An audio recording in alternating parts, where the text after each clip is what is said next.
Well, I would say be who God made you to be. You're uniquely crafted, how you are supposed to be. Don't try to be somebody else. Don't compare yourself to somebody else, because there's always somebody that's better, prettier, better what they do. There's also somebody worse, uglier than you that don't do a good job, that are lazy, right? Just stay in your lane. Stay in your lane. Whatever lane God's put you in, you stay in that lane, and just don't worry about comparison, right? Because there's no win in comparison. With social media, we're always comparing our backstage life to people's highlight reel, what they're putting online. So don't do that. Stay in your lane and just live the life how you're supposed to live your life.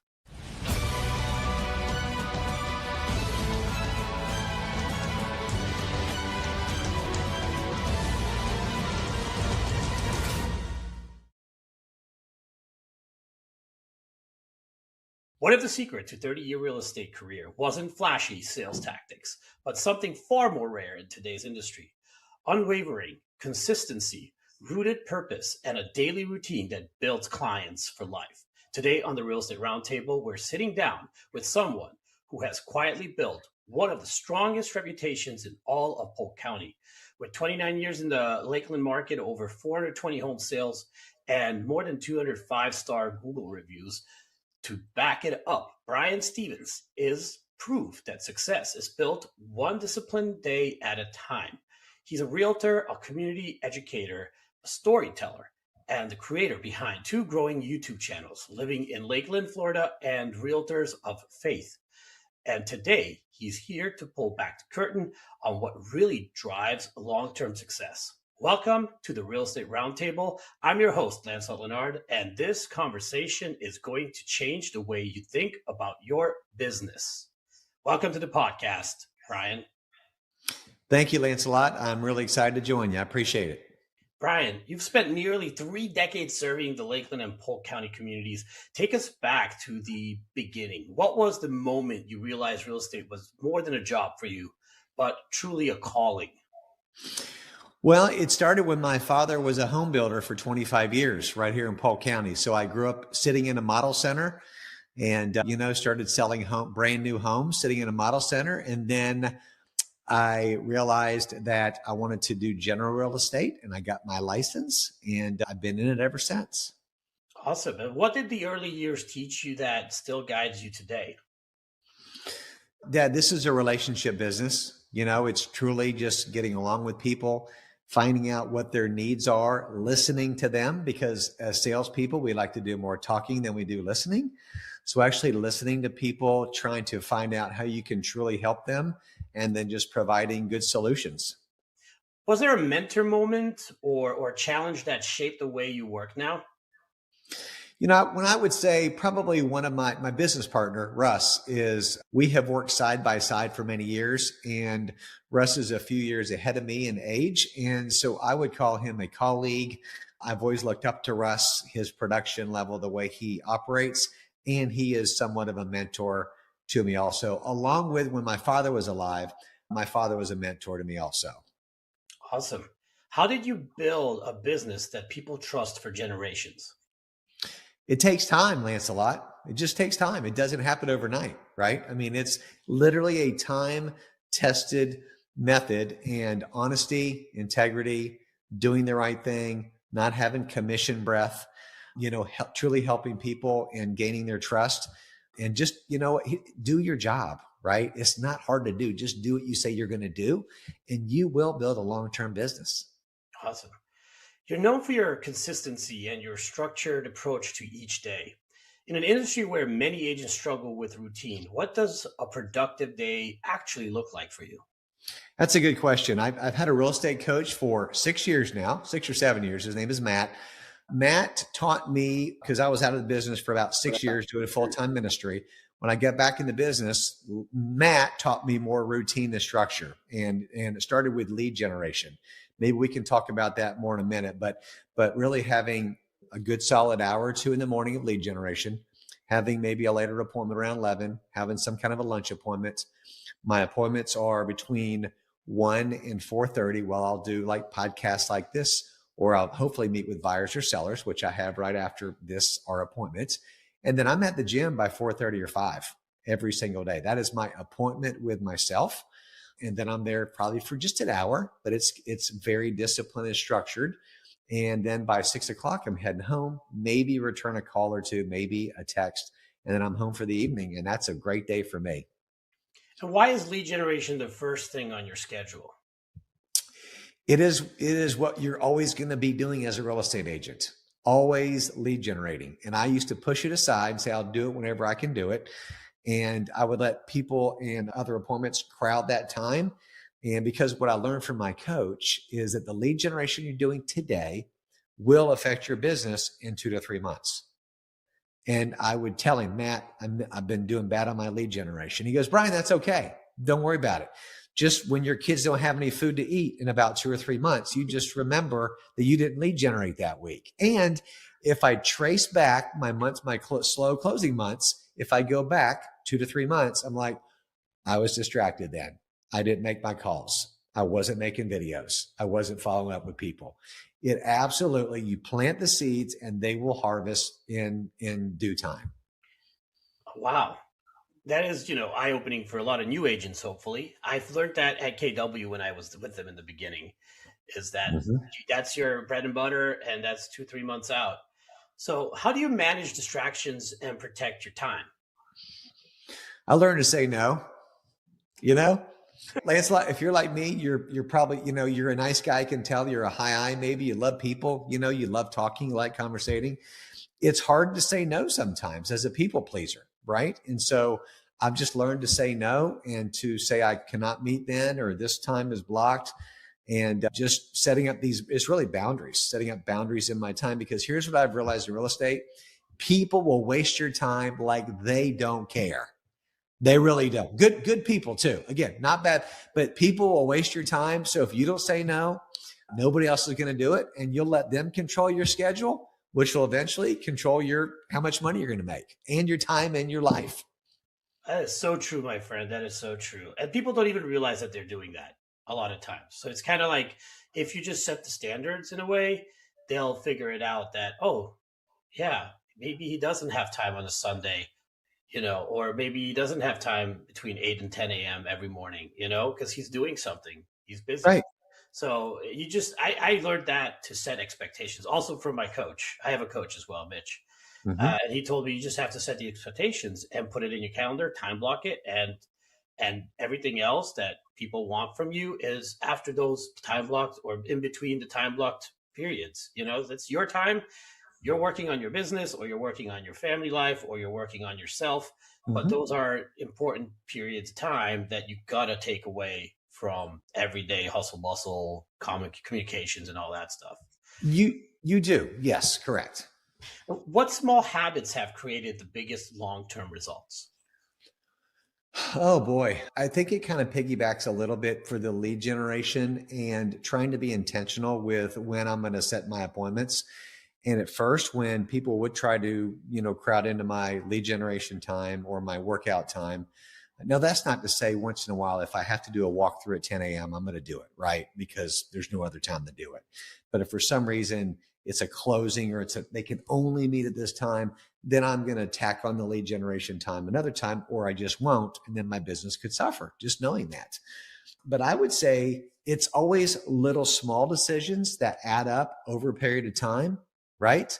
That you will find out how that works out for you. I listened to a pastor named Craig Rochelle, and he always talks about getting 1% better each year. And he talks about pre-deciding. If you get 1% better in a certain area each year, all of a sudden in 10 years, you're 10% better. How does that look in your life? So little, small, minor decisions you make each year can result in a lifetime of wins. Definitely. I mean, I do a lot of Tony Robbins, and he always talks about creating habits.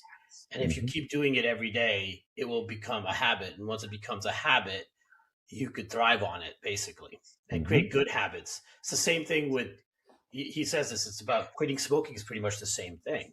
You have to create a habit about non-smoking, So yes. Just saying that, it's like, okay, I would be smoking right now. Instead of going and lighting a cigarette, what do? Let's go bang a nail in a piece of 2x4. or something Right. different that Yes. will take you away from that act that you were about to do. That Uh, urge. Yes. Same Hmm. thing with every day doing your, lead generation. So, Hmm. what happens when agents treat real estate like a business instead of a hobby? Oh my goodness, you can be successful. You actually have a job. You have a job, right? I mean, it's true. And I didn't mention one thing that I do to kind of get the right mindset in the morning is I get up and I get dressed for work every day. Can you imagine that? And so and again, this sounds, maybe I'm in the minority. I don't know, but I get up at a set time every day. Now it's nothing crazy early, but it's 6:30, 7 o'clock. When I was up at 6:15. But I shower, I do my devotional, I'll take a quick walk, but then I get dressed because here's the thing. If I go run up to Publix, you're in Florida, you get it, right? And if I'm in my professional, clothes, if I run into somebody, right? How many times do you do that? And it could be a real estate future transaction, right? And I always picture myself not getting dressed. And I did this when I got back in the business, and I had to really think about this. I'd get up, I'm like, yeah, I'll shower, I'll do some stuff in the morning, I'll piddle around, have a hat on, jeans, sweats, hat, and what if I run out? Now, what if I run out? It's that Publix again at 10 or 10:30. I run into somebody, I got a hat on, I got sweats on his shorts, I got a t-shirt like it's a Saturday morning. Hmm. What is my perception going to be to them?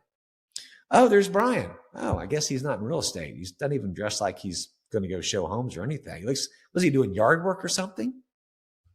That's Right? a good point. That's a really good point.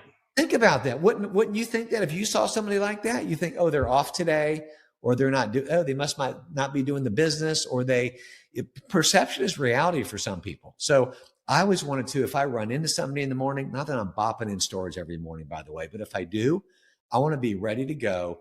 And my advice to any agents today would be, if you get a call at 9 or 10, if you're lead generating during then or right after, if you get a call to go show a house at 10 or 10:30 or 11, be ready to go. But if you got to get dressed and blow it off till the afternoon, you could be missing a client. So not only physically are you ready to go, dressed to go, but also mentally, it's like, this is work time. So that's really helped me a lot. That's awesome. And guess what? Where that I think mindset comes from. I'm European, so I grew up in Budapest, Hmm. and I just had a conversation with a gentleman at the gym that I know, and he's living in Italy now, and he works for a major company, U.S. Military branch, et cetera, et cetera. So he goes to the store. He's like, I'm dressed in flip flops and shorts, and all these people are always dressed really nice, and that's what all they do. And I make more money than they do. It's like, dude, it doesn't matter how much money you make; it's how you show. And in Yeah. Europe, it's not kind of not acceptable not to get dressed. They'll look at you weird if you're not dressed up to go out of your house. Oh, wow. The only place where you wear like home clothes, it's home clothes. It's called home clothes for home. Hmm. You don't go out in your, you get, even if you wear flip flops, it's a nice pair of flip flops, leather flip flops or whatever, because you're going Yeah. to the beach or something, but you're always dressed like you're ready to do a deal or a business or Interesting. meet your next, better half or whatever it is. You're always dressed for the occasion. So even going to the store, all the ladies get dressed up, all the men get dressed up, and they go to the store. Yeah, it is interesting. But I've noticed that when I came to America and I was going to the stores, and I'm like, everybody's dressed like they're in their pajamas. Yeah. And Right. I always wear a polo shirt, nice shorts. Yeah. Florida, so I'm not always the suit Right. kind of guy. Right. Different category, but still. Yep. I always dress to the par of I can represent if I need to. Yes. And to that point, different markets. If I'm selling condos in Key West, maybe dressing whatever shorts or just, it's a little bit different, right? Again, I'm not judging how people dress, but to your point, be professional, look well put together, and be ready to have a good business conversation. Hair's always done, beard's Yes. trim, ready to go, conversational attitude, always look up to the par for that. And I think that it means a lot, and not just in our business, in any business. I think it's a great cultural thing in Europe that they do that because it motivates you to every day do the grind of getting ready. Yes. And when you step out the door, you're ready to meet someone. You're ready to go.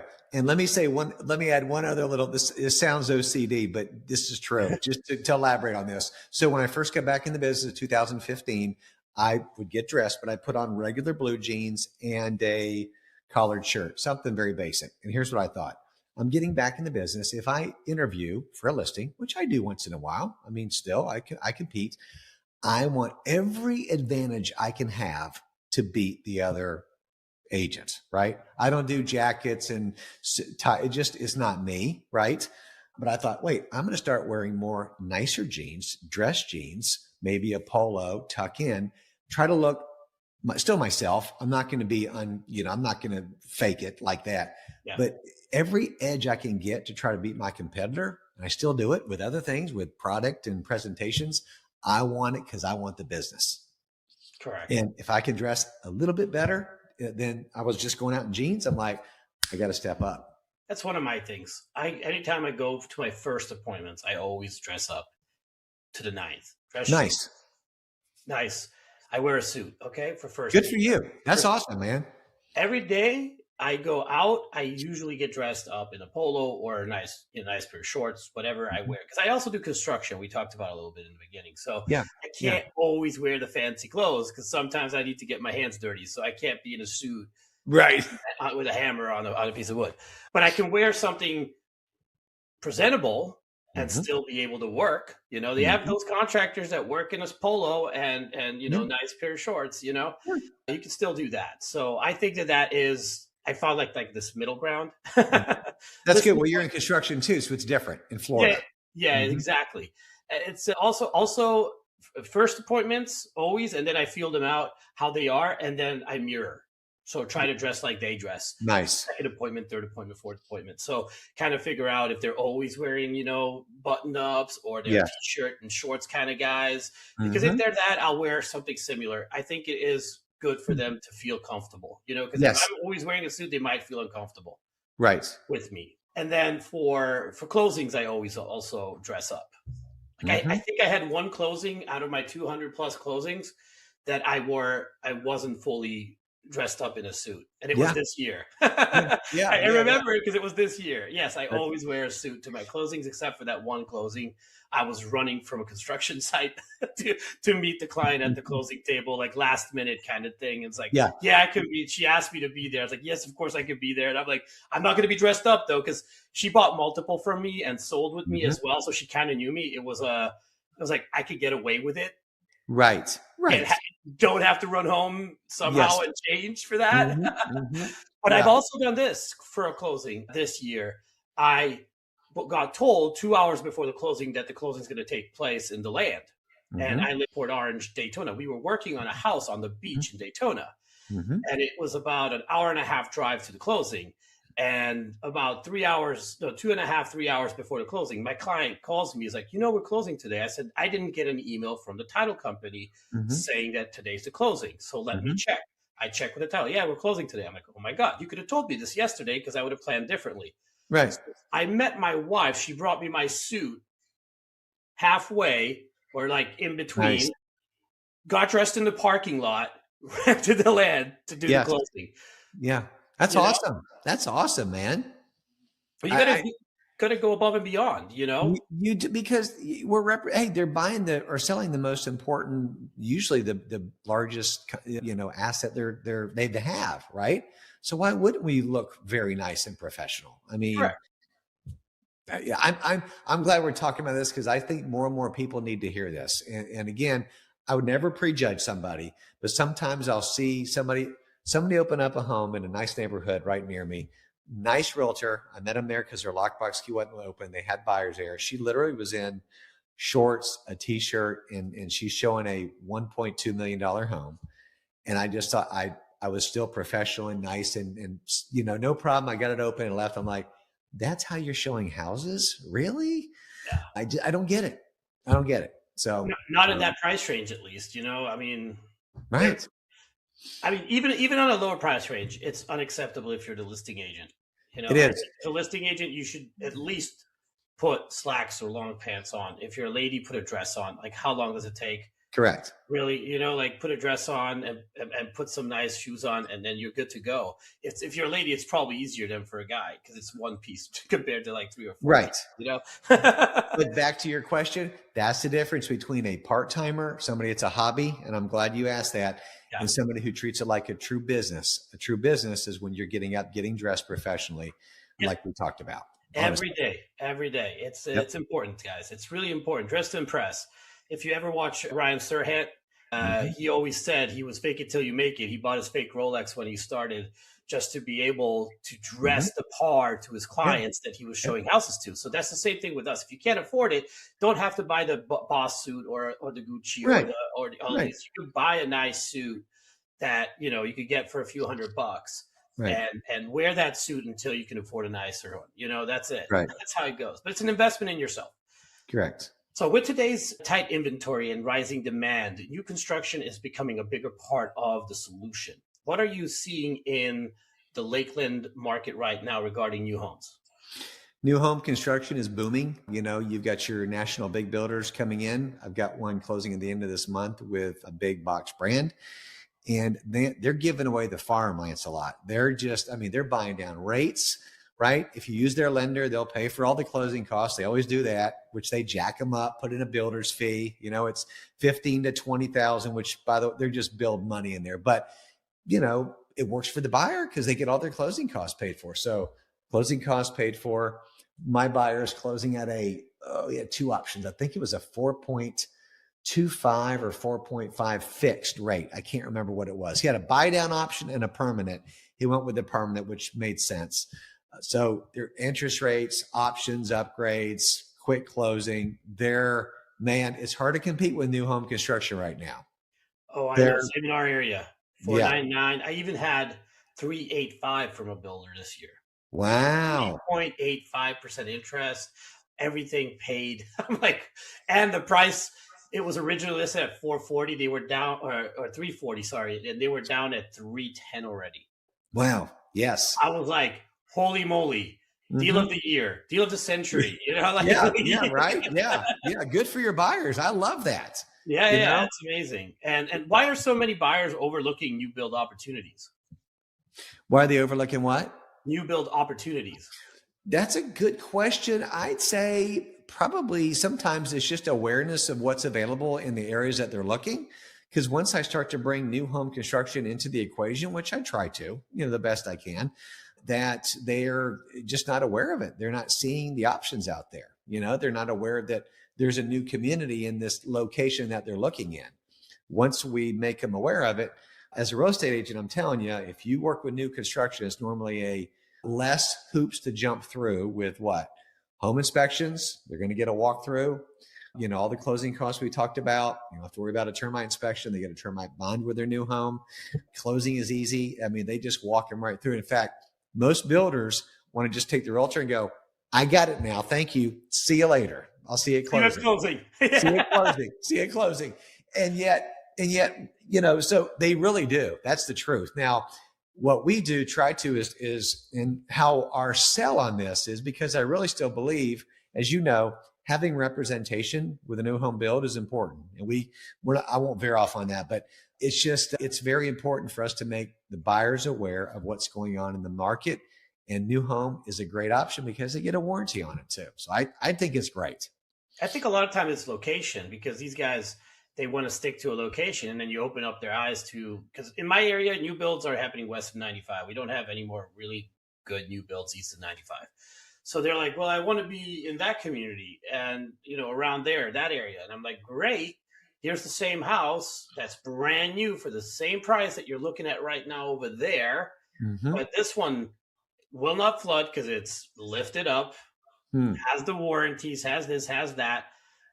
Yes, it might not have the lot that you're looking for as in, distance from your neighbors, but you're getting a brand new house. So there's, a pay, how do you call it? A trade-off for something. And a lot of people actually go with the new constructions when you open their eyes to that. It's like, hey, do you want to move into a house that nobody ever lived in? Mm-hmm. You're the first person that's going to move in there. You're the first person that's going to sleep there. You're the first person that's going to cook there. You're the first person that's going to, show the kids the backyard. You know what I'm saying? That's good. It's all those memories you can create in that house that is only your memories. Right. No bad All the, juju. all the appliances are under warranty, the manufacturer's warranty. I mean, you get a builder's warranty. And this new couple that's moving in into this month, I said, hey, it's going to be nice because you have 2 young kids. You don't have to worry about maintenance on a home for a while. I mean, you're going to have little things, but it's going to be pretty easy the first several years.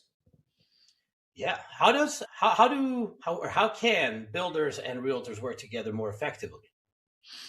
I think it's just real estate agents hopping in your car, hopping online, finding the communities that are close to you that you can help your clients with. And also, it's always nice. There is, we have D.R. Horton. We have several D.R. Horton locations here, which I like. I think they build a nice home. But I've literally got probably 2 to 3 of those representatives reaching out to me all the time, want me to send them business, right? So I was working with a girl who retired a couple years ago. And so what I would say is find a builder rep that you really like with that company and stick with them, and then call them whenever you have a buyer that's looking for a particular home. And so having the relationships with them is great, because here's the thing. When you have a good relationship with a rep from a big, any kind of builder, if for some reason, and you probably had this happen to you, we try to pre-screen our buyers that if you go to a model center, please let them know I'm representing you and I'm helping you. But sometimes they drop into a model center and they forget to mention your name. And then you have to have that conversation that you steered them that way, meaning said, drop by and take a look at it. Steer is not a good word in the real estate industry. I don't know why I said that, but you've directed them that way to try to check it out. And then a quick phone conversation, and that rep, very important, will cover you, right? They're going to cover you for commission. So having that relationship with them is everything. Now, some builders want you to physically bring them in there. I get all of that, but every builder is a little bit different. So to have that relationship is a big deal.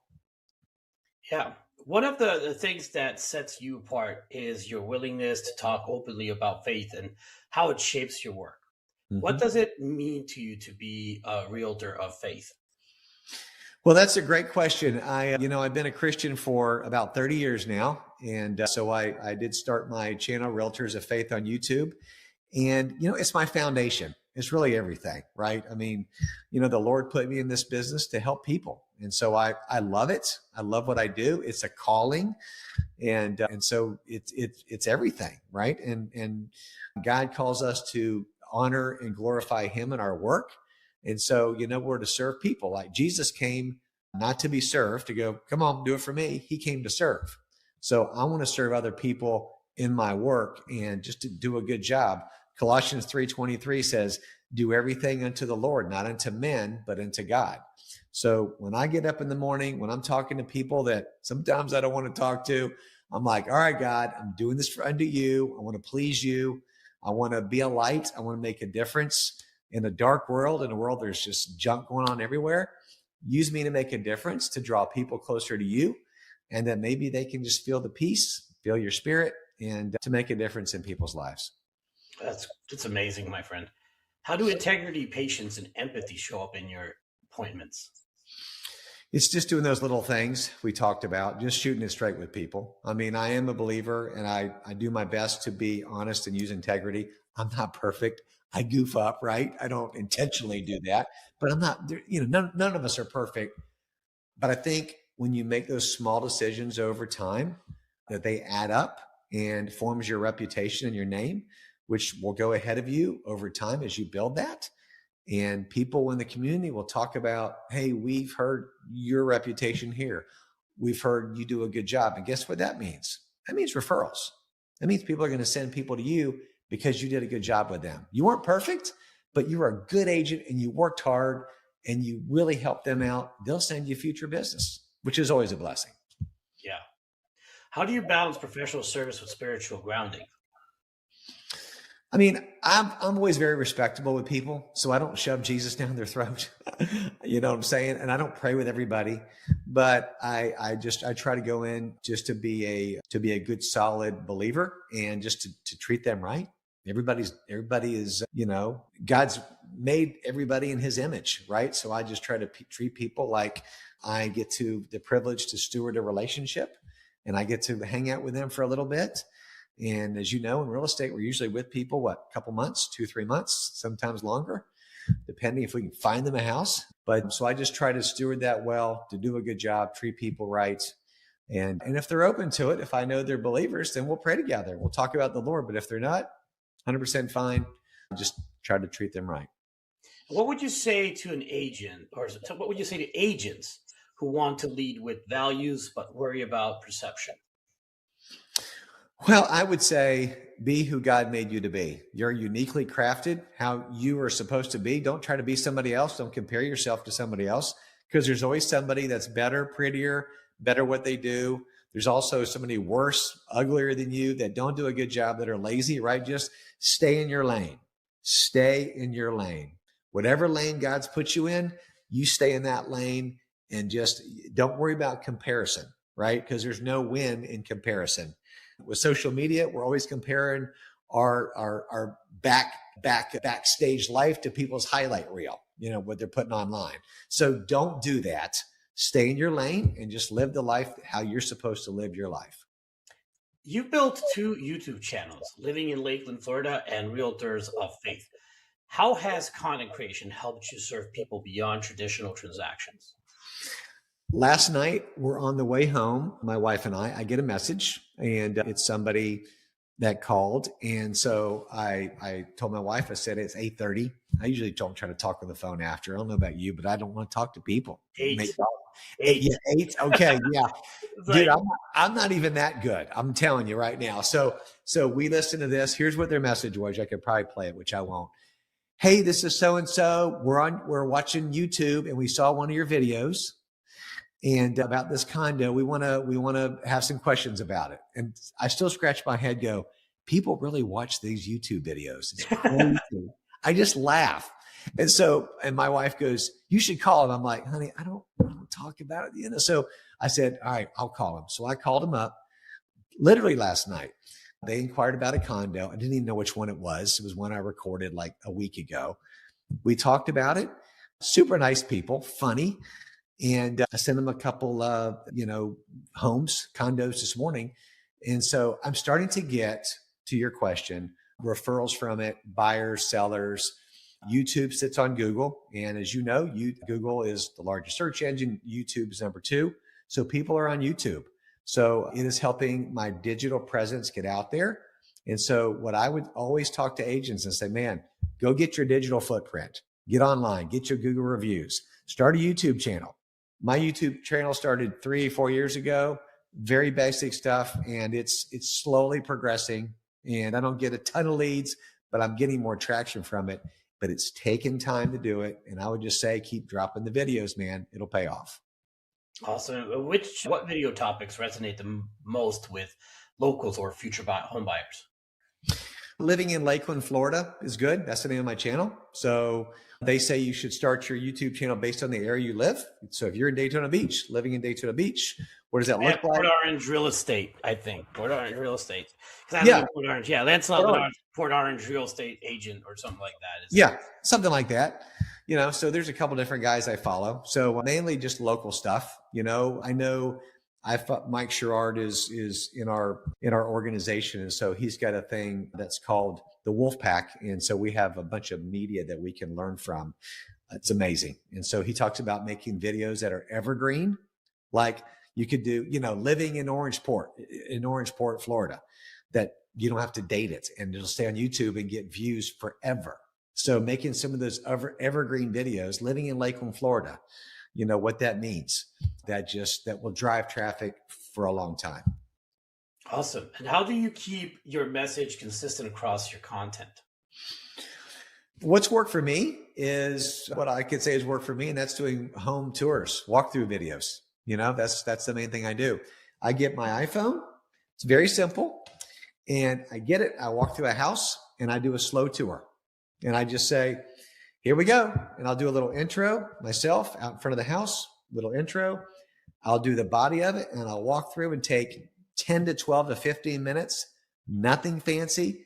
Then at the very end, do a call to action. Hey, hope you enjoyed this. Subscribe to my channel. Hope you enjoyed this video. Like, comment, subscribe. Very basic. Go to CapCut, drop some music to it, upload it.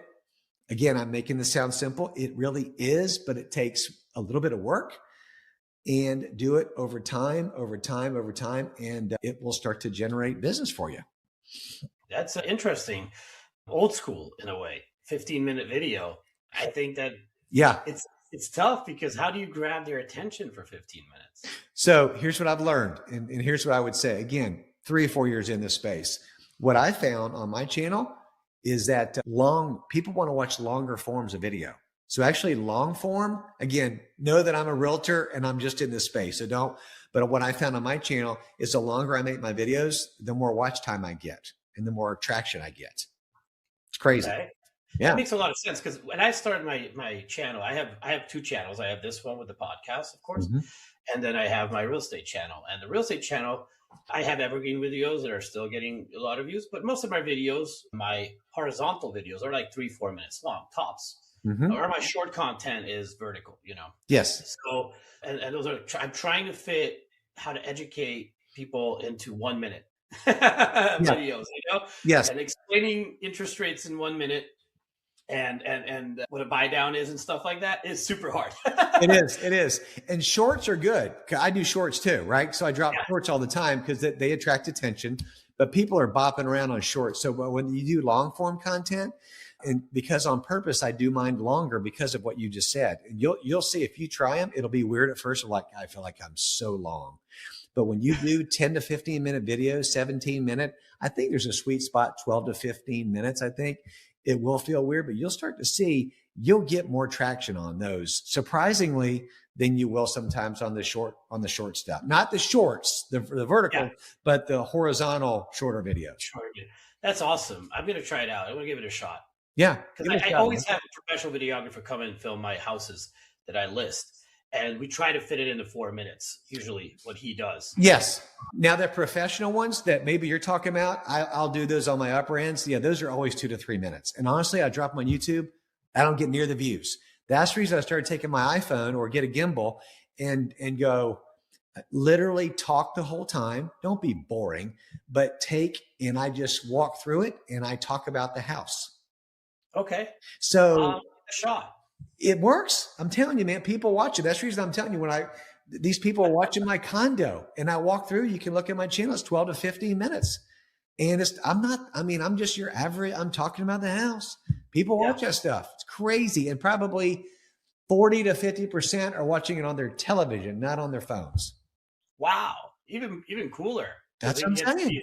Yeah. It's awesome. I'm going to give it a shot. I'm going to have to do that on my just try it. Price listings. Yeah. And for agents starting YouTube today, what's the first step? First step is to create a channel and do your first video. Yeah, good first steps. Definitely. Don't be shy, just get it done. Get it done. So, nearly 30 years in the business is rare. What are the core practices that have kept you thriving for so long? I would say putting the right people around me. I've learned from a lot of great people. I've been mentored and just watched a lot of people that really have won in this space and try to emulate them. Even after 30 years, I watch Tom Ferry, he's a real estate coach. I just started watching Brian Buffini more. Really like Brian. I've been to the summit, Tom Ferry Summit, the last 3 years in Dallas. And I listen to a lot of podcasts. And with our company at EXP, there's a lot of collaboration. So I'm learning from them. I like Ricky Carruth. He's hilarious. I like Ricky. Ricky is amazing, dude. He is so off the charts and he's hilarious. And did you see him and Tom Ferry were with each other for 2.5 hours? He posted yesterday. I haven't seen that one yet. I'll put it on. Hear that interview. Those are like the goats, man. I mean, not really. Tom Ferry would be. Ricky's getting to that point. He talked about how he's starting to work on his branding more because he was interviewing Sirhan, Leo from EXP. Ricky is branding. His branding is blowing up, and it doesn't surprise me because he's funny. He knows his stuff. He gets in your face, and he gives back a lot. He does. His Gold Bar community. It was for free in the beginning. That's like $100, and you get all his ways of doing business and drumming up business and everything. I love watching because he's motivational too in a lot of ways. And finally a positive sound in the real estate market. Now that we're at what was it, 4,500 transactions this year, going down, or 450,000 transactions from 2 million a few years ago. Yeah. So Yeah. imagine that we're a quarter of the transactions, and this guy's out there's like, you're going to slaughter it next year. You're going to kill it. You're going to be the best. That's all I'm going to say. It's going to be your best year ever. You mark my word. You're going to kill it next year. You watch. You watch. Love to watch that guy. It's so fun. Yes. Oh, whatever he does. It's like, oh yeah. No. Ooh-wee. That's what you start. It's just, oh my God, that's how he got me. It's like, oh my God, that is pretty cool. I'm going to watch this guy. Yeah. So, yeah. Yeah. In fact, him and Tom Ferry did a quick little story, and Tom Ferry went, ooh, and then Ricky did it too. So you can tell that's his thing, So the good news about that, Lancelot, is when I listened to Brian Buffini's yesterday, his podcast on next year, and this was all on facts. He said that there's going to be 20% less realtors in the business next year, like 200 to 300 are dropping out. And I don't wish that on anybody. However, the part-timers, the grandmas, grandpas, uncles that do one deal a year, don't know what they're doing, probably good, right? 20% reduction in real estate agents. And then business next year should be up either it's 14 or 16% more transactions. So you got a 20% drop in realtors, an increase of 14% in business. And he said that 3 times. More than 20% drop. Since the lawsuit, we dropped 600,000 realtors dropped out from the 2 million. So I think it's closer to 25, almost 30% of the realtors dropped out. But that's nationwide, statistics. For us, it might be a little different. I think our board is strong with the same numbers it was during and after. It's crazy, but we didn't change numbers. But, around the country, a lot of people dropped out. Yes, for sure. Yeah. The last question here. What do you want your legacy in this industry to be? Man, I really hope that I do leave a legacy. I hope that people, when I'm long gone, they're like, man, the guy was nice. He treated me fairly. He worked hard. He made it happen for me. He proved results. He got my house sold, or he helped us find a house. He was a good dude to work with. He wasn't pressure. He was honest. He was straightforward, and I liked working with him. And maybe they could see a little bit of a difference in me than they could a traditional real estate agent. That's my hope. Brian, thank you very much. Your insights today reinforced that real estate isn't built on trends or shortcuts. It's built on faith, discipline, and serving people with consistency over decades. Thank you for sharing your experience, your wisdom, and your heart with us today. For everyone listening, make sure you follow Brian's work and subscribe to his channels, Living in Lakeland, Florida, Realtors of Faith. You can also connect with him at brianstevens.org and on all major social platforms. If you enjoyed today's episode, hit subscribe, leave a review, and share this with another agent who needs to hear it. This is the Real Estate Roundtable with Lancelot Lenard, and we'll see you in the next conversation. Thank you, everybody.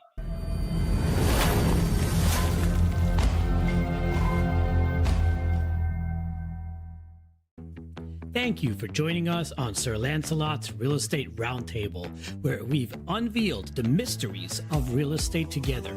Remember, in this kingdom of possibilities, every dream home is just a discussion away. I can help your real estate dreams come true. Just call me at 786-449-7518. Until our next roundtable, may your ventures be prosperous and your homes be filled with love and joy. Farewell, fellow knights of real estate.